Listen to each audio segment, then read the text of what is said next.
नमस्कार साथियों, आज हम कंजक्शन की सेकंड क्लास लेकर आए हैं। पहली क्लास आप उसे देख लें और इसे भी देख लें तो कंजक्शन से संबंधित जितने भी कन्फ्यूजन होंगे आपके रिमूव हो जाएंगे। और इसमें मैं कुछ ऐसे विशेष पॉइंट बता रहा हूं जो किसी भी किताब में लगभग कम मिलते हैं, कोई टीचर भी बहुत कम पढ़ाता है। मैं आपको इस तरीके से पढ़ा रहा हूँ जैसे कि आपको एक सेंटेंस भी दे रहा हूँ और उसमें क्या मान लीजिए एरर आएगा, इस तरीके से भी मैं बता रहा हूँ। अगर आपको वीडियो पसंद आ रही है तो मेरी चैनल को सब्सक्राइब करें। और आपसे एक प्रार्थना है कि 45% जो है वीडियो को देख रहे हैं लेकिन उन्होंने मेरे चैनल को सब्सक्राइब नहीं किया है। मैं उनसे रिक्वेस्ट करता हूँ, हाथ जोड़कर प्रार्थना करता हूँ कि मेरे चैनल को उसको सब्सक्राइब जरूर कर लें। और आपके बेनिफिट वाले ही वीडियो मैं इसमें डाल रहा हूँ, कॉमन एरर से संबंधित, कंजक्शन से संबंधित। आपको और भी मैं अच्छी वीडियो डालूँगा अगर आप मुझे सपोर्ट करते हैं। तो देखिए आगे बढ़े वीडियो में।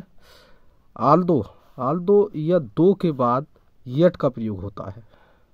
ध्यान से सुन लीजिए, यही पॉइंट है।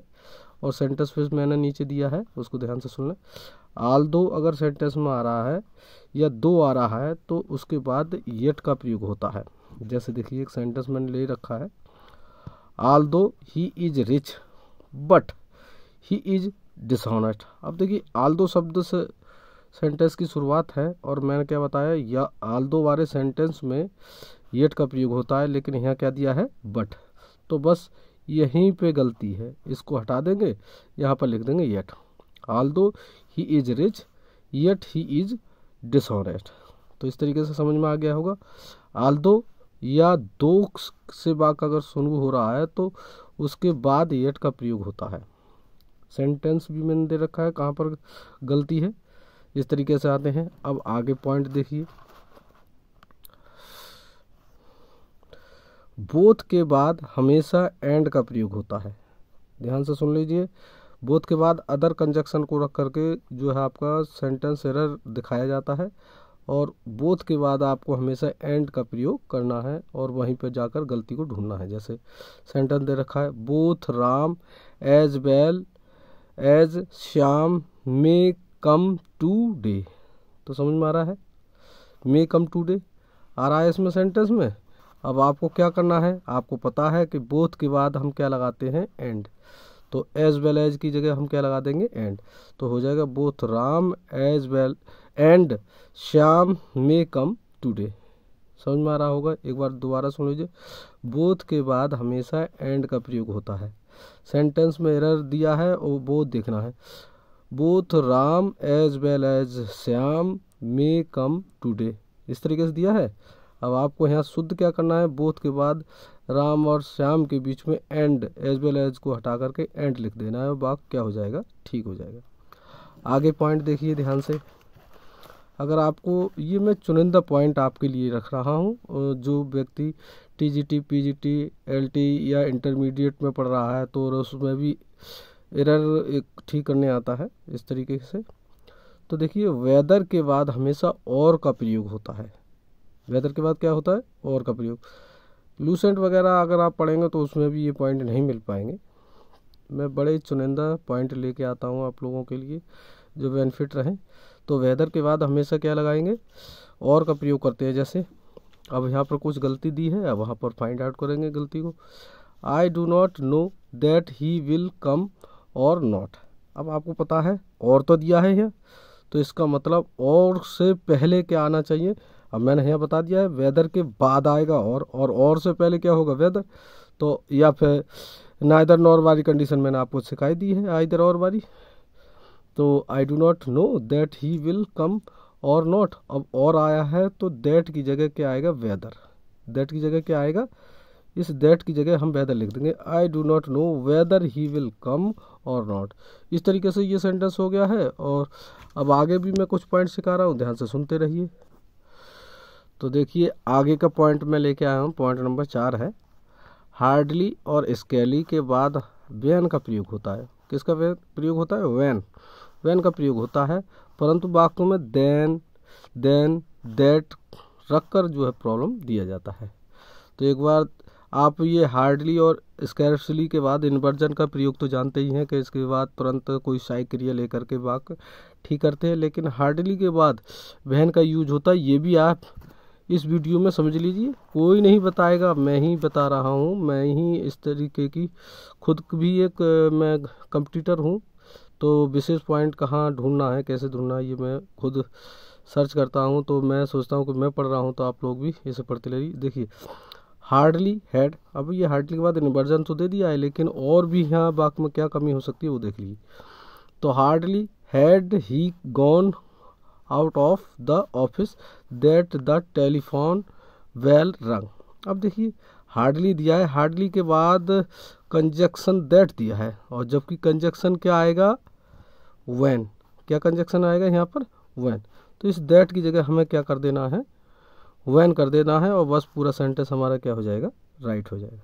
तो दोबारा से सुन लीजिए, hardly had he gone out of the office when the telephone bell रंग।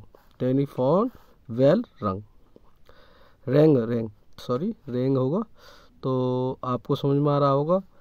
हार्डली और स्कैर्सली के बाद जो है वहन का प्रयोग होता है। तो आशा कर रहा हूँ कि ये आपको समझ में आ रहे हैं पॉइंट। मैं विशेष पॉइंट, आपको बहुत बड़ी किताब पढ़ने की ज़रूरत ना होगी, बस मेरे वीडियो को देखते रहिए और आपको ये कंजक्शन से संबंधित कन्फ्यूजन दूर हो जाएंगे। रादर तथा अदर के बाद देन का प्रयोग होता है। रादर तथा अदर के बाद काय का प्रयोग होता है, देन का प्रयोग होता है, परंतु इनके बाद बट या अन्य कंजक्शन देकर प्रॉब्लम वाक्य में दिया जाता है। तो देखिए ध्यान से, सेंटेंस दिया है आपके सामने, I have no other object but to get a job. अब आपको दिख रहा है ये अदर शब्द आ गया, other subject object, other object आ गया। अदर के बाद जो है हमारा यहाँ पर क्या आएगा, देखो उसमें क्या दिया है, अदर के बाद क्या आएगा, यहाँ देन आएगा। मैंने पहले ही बताया है, बट या अदर कंजक्शन रख करके जो है वाक्य में प्रॉब्लम दिया जाता है, तो यहाँ पर क्या लगाएंगे हम, क्या लगाएंगे, देन। क्या लगा देंगे, देन। तो समझ रहे हैं, एक बार फिर से देखना, I have no other object but to get a job, तो वट की जगह हमें क्या लगा देना है, देन। ठीक है, समझ में आ रहा होगा, आशा कर रहा हूँ। और अगर वीडियो पसंद आ रही है तो लाइक करें, कमेंट करें और चैनल को सब्सक्राइब जरूर करें, क्योंकि 45% चैनल को देख रहे हैं लेकिन उन्होंने मेरे चैनल को सब्सक्राइब नहीं किया है। प्लीज़ उनसे हाथ जोड़ के रिक्वेस्ट है कि वो चैनल को सब्सक्राइब जरूर करें। साथियों, जो अब मैं पॉइंट बताने जा रहा हूँ ये बहुत ही इम्पोर्टेंट है, और ये जो है हमारी TGT PGT वाले एग्ज़ाम में जो है एरर फाइंड आउट में ये 100% आ रहा है। मैंने भी 1-2 एग्ज़ाम दिए हैं, उसमें आया है। और तो कंजक्शन लेस्ट के बाद हमेशा शुड का प्रयोग होता है। अगर लेस्ट शब्द दिया है, LEST, लेस्ट के बाद हमेशा शुड का प्रयोग होता है, किंतु इसके बाद जो है मे विल रखकर जो है प्रॉब्लम दिया जाता है। तो पॉइंट समझ में आ रहा होगा, कंजक्शन लेस्ट के बाद शुड का प्रयोग होता है। ध्यान से सुन लीजिए, अब सेंटेंस में दिखा रहा हूँ मैं आपको। Work hard लेस्ट you may fail. अब देखिए सेंटेंस का अगर हम अर्थ निकालें तो हमें कहीं पर भी इस वाक्य में गलती दिखाई नहीं देगी, और यही तो हम जो है बहुत बड़ी गलती एग्जाम में कर देते हैं और हमारे जो है नंबर कट जाते हैं और हमारा सिलेक्शन नहीं हो पाता है। तो वर्क हार्ड आया है, लेस्ट आया है, लेस्ट। ये लेस्ट के बाद अब हमने क्या बताया था, आपको शुड का यूज करना है, जबकि यहाँ पर क्या दिया है, मे। तो इस मे को हटाकर शुड लगा देंगे, वाक्य हो जाएगा हमारा ठीक, और एरर भी हमारा ठीक हो जाएगा। इस तरीके से हम एग्ज़ाम में अच्छे नंबर भी पा सकते हैं। तो आशा करता हूँ वीडियो पसंद आ रही है तो वीडियो को लाइक करें, कमेंट करें, शेयर करें, सब्सक्राइब करें चैनल को।